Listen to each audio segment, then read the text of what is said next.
working with President Trump on the details to start that process the day we get back so that we can deliver real wins for the American people on a bill that makes sure no taxes go up, we produce more energy in America, we can deliver the border security that President Trump has already been implementing, but as Tom Homan would tell you, they need more funding.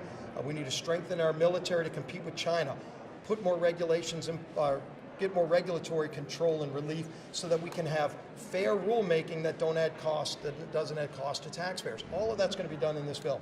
Mr. Leader, can you explain and characterize why this was so tough at the last minute? Every step of this process is going to be tough. We've said this from the very beginning. In fact, when there was a debate between one bill and two bills, I had some conversations with President Trump, with his Treasury Secretary, Scott Bessent. They said, why one bill? I said, go back and look at 2017. I was the majority whip when we passed the first Tax Cuts and Jobs Act. The budget for that bill, we lost 22 Republicans. We still got the bill passed, barely, but we lost 22 Republicans. Well, this time around, we couldn't lose 2 on the first round. Today, we could lose 3, and as you saw, we lost 2, and then we were able to pass the bill, but we have tight margins. And so anytime you have tight margins, we have a lot of members with a lot of very divergent opinions on how to get to the goals we've set out to achieve. And everybody has been in the room at different stages. You know, some members had more questions than others.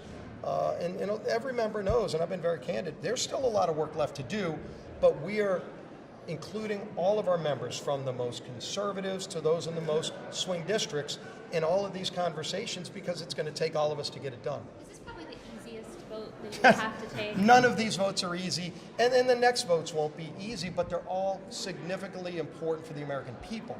And I think if you just keep sight of what the goal is, our goal from the very beginning is to provide relief to families who have been struggling, to get our economy back on track, and deliver on the promises that President Trump and House and Senate Republicans ran on during the campaign and were elected and given a mandate to deliver. We're now working on those next steps, and we're going to get this passed, because failure is not an option. Where are you going to find the savings, sir? Where are you going to find the savings, sir?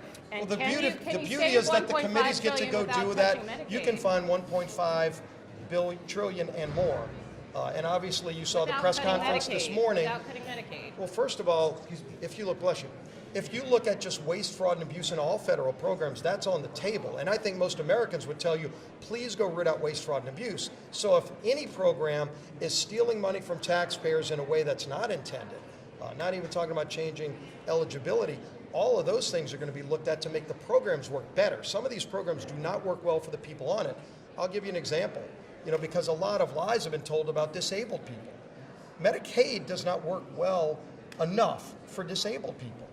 We can make it work better, and part of that is by taking away some of the siphoning off of the program by people that shouldn't be on it. There are illegals in the hundreds of thousands at a minimum on Medicaid, taking billions of dollars out of that program, hurting disabled people. So we need to strengthen those programs, and we're going to be working on that too. But if you look at some of the other things, spectrum sales, nobody talks about that. Everybody talks about $880 billion in energy and commerce as if it's all healthcare.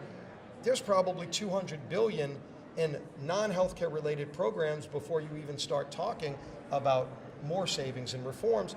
Things like spectrum sales. You know, how do you go from 5G networks to 6G? It's not just some clouds in the sky that you're dealing with. It's spectrum, which is a federal asset that we auction off every few years. What's been too long? Any of these companies that spend billions of dollars building out networks will tell you we need more spectrum made available, which means the federal government owns all of that, and we offer it up for sale every few years. And we generate tens of billions, if not close to $100 billion for the taxpayers. And that yields, by the way, billions more private investment. It's why you get economic growth when you lock in tax rates and make a more sane, common sense regulatory structure, because then you see private investment. I've heard these numbers, and you can talk to people in any walk of life in the private sector, in any industry. They will tell you there's trillions, $4-5 trillion of money sitting on the sideline, not being invested in America now until they see what the tax code looks like. Everybody's talking about tariffs right now. Most businesses are waiting to see what the tax code will look like before they make major investments. And they will tell you, if we just prevent a tax hike, which, by the way, every Democrat voted today to raise taxes, and they've said they wanted the tax rates to go up. We do not. And if we flatline and say no tax increases on American families, that alone will spur trillions of dollars more investment in our economy. And you could see 3% GDP growth, which would be not only great for the economy, more money in your pockets when you go to the grocery store, when you go to the gas station, but it also gives us, the federal treasury, more money coming in to lower the deficit. Mr. Leader, what's the timeline to get all this done? Yeah, the timeline to get this done is as quick as we can get it done. We've said, by the end of May, we want a bill through the House to the Senate on the president's desk. And we're talking to the Senate every step of the way. Again, you saw Speaker Johnson with Majority Leader Thune in the Senate today giving a press conference agreeing that there is no daylight between our two sides. We're going to be talking about the details of what our committees do. They don't have the exact same committees. They don't have an Energy and Commerce Committee. They have a Commerce Committee. Finance Committee in the Senate will do a lot of the components on Medicaid that the Energy and Commerce Committee would do. But at the end of the day, all of those policies will come together, and we're talking about those things now. Over the next 2 weeks, our committees will be talking together, House and Senate, so that when we send the bill over to the Senate, after we continue to do the work, and we've done a lot of it already, it's not going to be the first time they've seen it. So we want a process that moves quickly. President Trump, as you know, he's not somebody that wants to wait around for months. He wants to see the kind of economic growth and success so that families can get the benefits of what we do now, not have to wait till the end of the year. That's why we want to get it done by this summer. I'd love to see that bill on the president's desk by the end of May, and it can be. So thank y'all. Thank you. That was ideal. Yeah, that's yeah. Heads up. Veronica's got some questions too.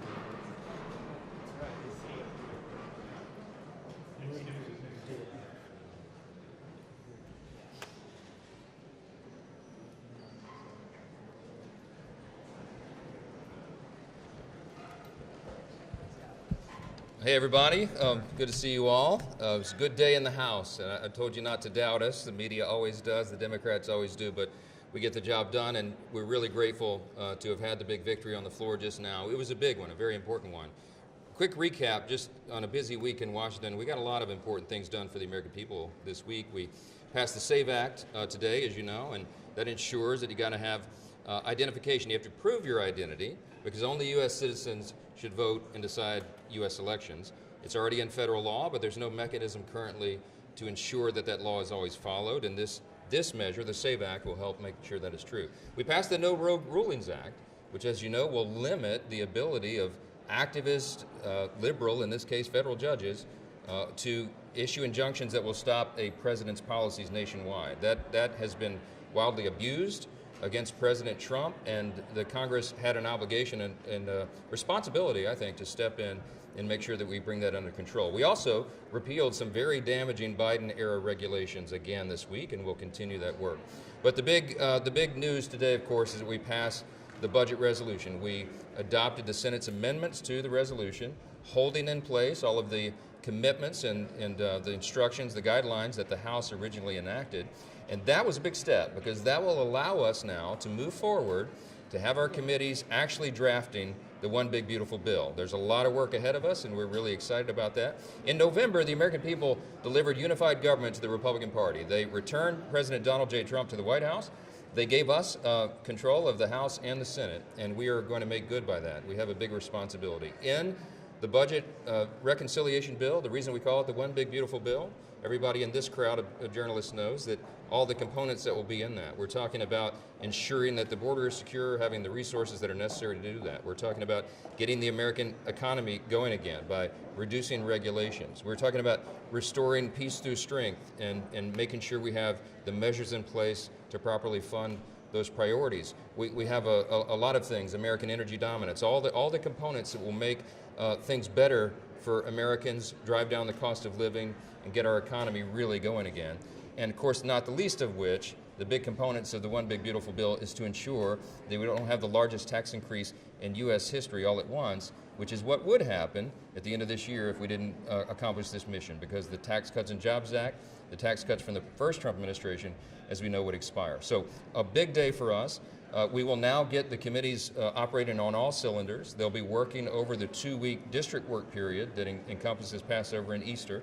they'll take a couple of days off for those holy celebrations and then keep their sleeves rolled up and get right back to work.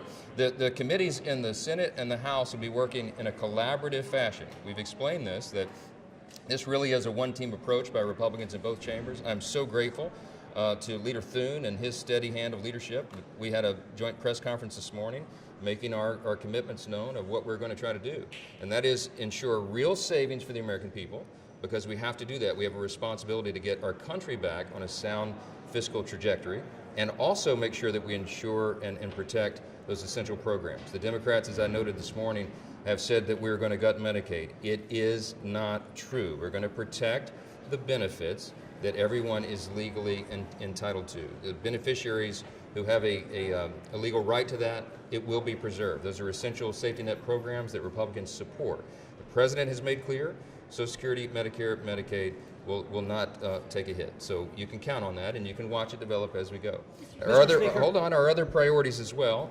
I just want to tell you what will happen when we return after the 2-week district work period.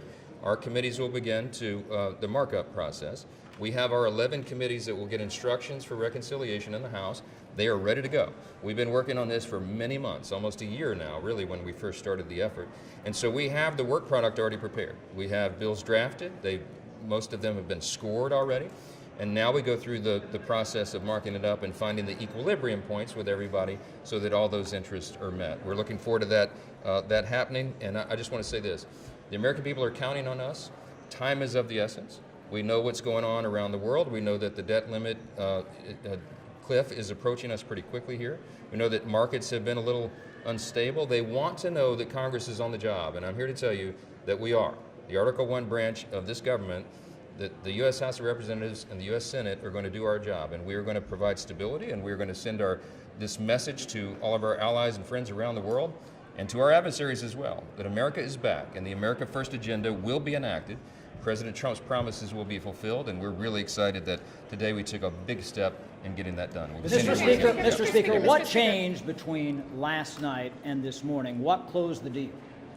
Look, we're in a deliberative body, and we did a lot of work leading up to this moment, of course, for many months.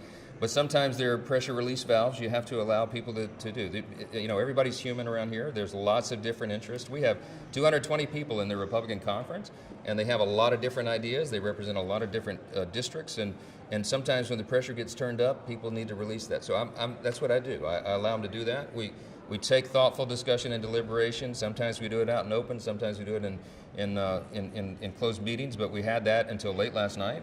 I did more of it this morning. I want to compliment our president, President Trump, who is always engaged with us and available and accessible. He didn't have to call a single member to wrangle anybody on this thing. He allowed me the space to do what I need to do, and we got the votes together, and we reaffirmed our commitments. It's real. We want to find real savings. We have an obligation to do that. But we also have to protect these essential programs. We can and will do both, and you're going to see that in the next few weeks. Mr. Speaker. How do you ensure that this type of war with hardliners doesn't derail the process in the coming months? Look, everyone that you would describe as a hardliner, people who were in the room last night, are there in good faith. These are my closest friends, colleagues. All of us. We're one big team. And their intention is good. They're in good faith. They want to make sure, because they believe we have a responsibility, as I do, to make sure that the national debt and our deficits that we've been running around here for too long are turned back on a different trajectory. And I use the analogy all the time. It's effectively like a giant aircraft carrier, and you don't turn an aircraft carrier on a dime. It takes miles of open ocean. But we have a responsibility, and we have a once-in-a-lifetime opportunity with this reconciliation measure before us to make a real turn in that aircraft carrier. And we're very serious about it. And so the colleagues that were in the conversations up to past midnight last night just wanted assurances that we're really, really going to do that, and we are. But we're going to do it in a way that doesn't unduly affect or harm any beneficiary of a public program that's available to them. So you'll see that. Can you give some areas of spending cuts you're looking at? Because you said you've been working on this for a while, so you must know where you're going to cut. Yeah, we have big menus of options and items in 11 different committees of jurisdiction, and one of the big ones is energy and commerce, because they have such a broad jurisdiction, and that's where you'll be looking at, Medicaid, for example, which is the thing that the Democrats are trying to frankly, lie to the American people about. No one has talked about cutting one benefit in Medicaid to anyone who's duly owed. What we've talked about is returning work requirements. So, for example, you don't have able-bodied young men on a program that's designed for single mothers and the elderly and disabled. They're draining resources from people who are actually do that. So if you clean that up and shore it up, you save a lot of money and you return the dignity of work to young men who need to be out working instead of playing video games all day. We have a lot of fraud, waste, and abuse in Medicaid. Just one tiny example. The estimate is $51 billion a year in Medicaid is lost to fraud. That's unconscionable. We now have, with the DOGE efforts and with new algorithms and with new oversight responsibilities and opportunities, we have ability to carve that out. We have a responsibility to do it. That estimate by some people, some estimates say that is very low. It's actually much higher than that. So we're going to go through, carve out, find these savings, low-hanging fruit, and examples like that. There's a lot of it in the federal government. I mean, look, we have a $36 trillion federal debt right now. We're running deficits every year. It's not the way to run our country. We need to return to fiscal sanity, and that's what the Republican Party represents. And you know what? That's good for every American. But sir, the instructions are $800 billion for these committees. Are you saying there is $800 billion in fraud, waste, and abuse?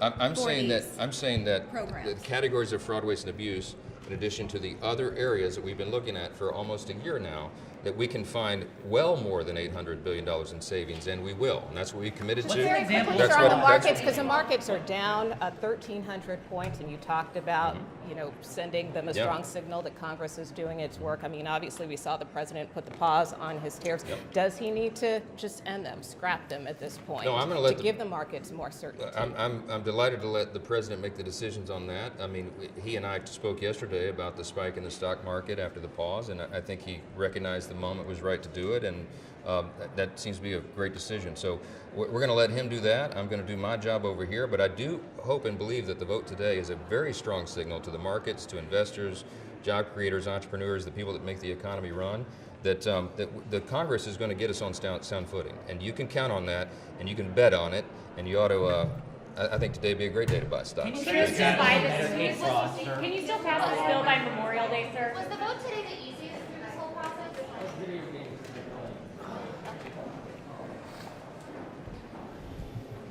Chad?